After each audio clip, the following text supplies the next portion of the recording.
இந்த டிரைவர் வண்டிக்கு பார்த்தீங்கன்னா கேஸ் ஃபுல்லாக போயிடுச்சு, அதில் ஏசி கூலிங் ஆகலை.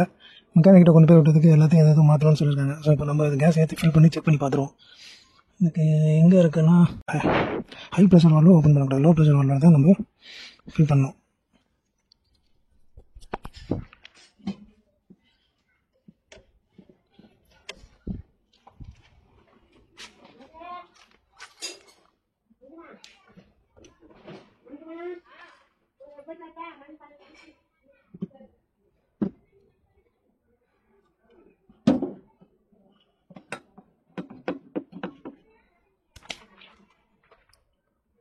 இன்ஜின் ஸ்டார்ட் பண்ணாதான்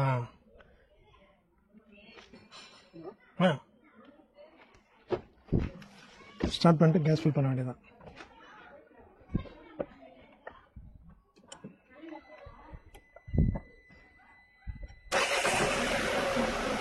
எல்லா ரெண்டாலும் இப்படி தான் சவுண்ட் கேட்கும், உங்களுக்கு சவுண்ட் அதிகமாக தான் இருக்குது. இப்போ கேஸ் ஓப்பன் பண்ணிட்டு வரல,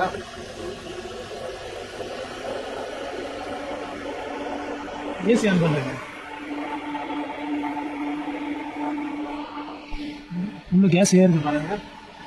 இந்த டின் வழியாக வெளியே வருது கேஸு. ஸோ இதில் வந்துருச்சு. இப்போ உள்ளே போகுதா இல்லையான்றதை நம்ம ஓப்பன் பண்ணி க்ளோஸ் பண்ணால் தான் தெரியும்.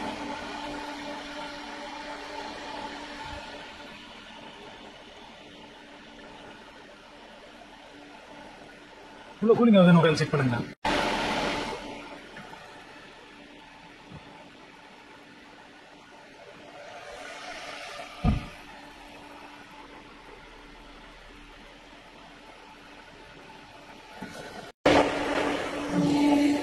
கம்ப்ரஸர் உள்ள ஆன் ஆகாமல் இருந்துச்சு. கேஸ் உள்ள போனதுக்கப்புறம் தான் கம்ப்ரஸர் ஆன் ஆகுது.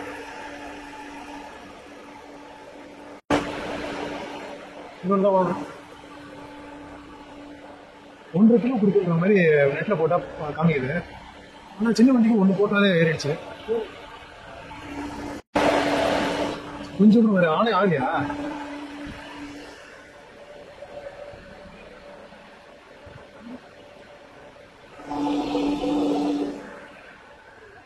ஏசி போட்டு பாருங்க.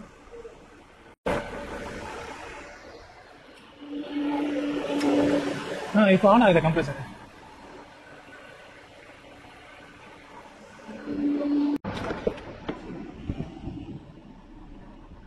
கொஞ்சம் ஜில்லுன்னு வருது லைட்டா. அந்த காற்று வர ஆரம்பிச்சிச்சு. அப்போ இன்னொன்று வாங்கிட்டு வரும். ஓகே, ஒரு பாட்டில் முடிஞ்சிருச்சு. இன்னும் ஒரு பாட்டில் வாங்கிட்டு வந்து ஃபில் பண்ண வேண்டியதான். அதான் இன்னொரு பாட்டில் வாங்கி ஃபில் பண்ணியாச்சு. பழைய பாட்டில் தந்துருக்கு. ஸோ 2 பாட்டில் ஃபில் பண்ணதுக்கப்புறம் கூலிங் வர ஆரம்பிச்சிச்சு. மெக்கானிக்கிட்ட விட்டோம், எதாவது மாற்றணும். நாங்கள் நம்மளே ஒரு 1000 ரூபா செலவு பண்ணோம். 2 டின் வாங்கி ஃபில் பண்ணோம். ஃபுல்லாகிடுச்சு. ஆக்சுவலாக கூலிங் கம்மியாக இருக்குது. மெக்கானிக்கிட்ட கொண்டு போய் விட்டதுக்கு என்ன பண்ணாங்க, ஃபுல்லாக கேஸையும் வெளியே எடுத்து விட்டு அது போச்சு இது போச்சு எல்லாத்தையும் மாற்றணும் நாங்கள். ஸோ அதெல்லாம் நம்மளே ஒரு ட்ரை பண்ணிவிட்டு மாற்றலாமே தான் ஒரு 1000 ரூபா செலவு பண்ணோம். 2 டின்னு ஃபில் பண்ணோன்னே இப்போ கூலிங் வர ஆரம்பிச்சிருச்சு. காலையில் வரைக்கும் வச்சு செக் பண்ணிவிட்டு அதுக்கப்புறமா என்ன தேவைன்னா இன்னொரு டின் வாங்கி ஃபில் பண்ணிக்கலாம்.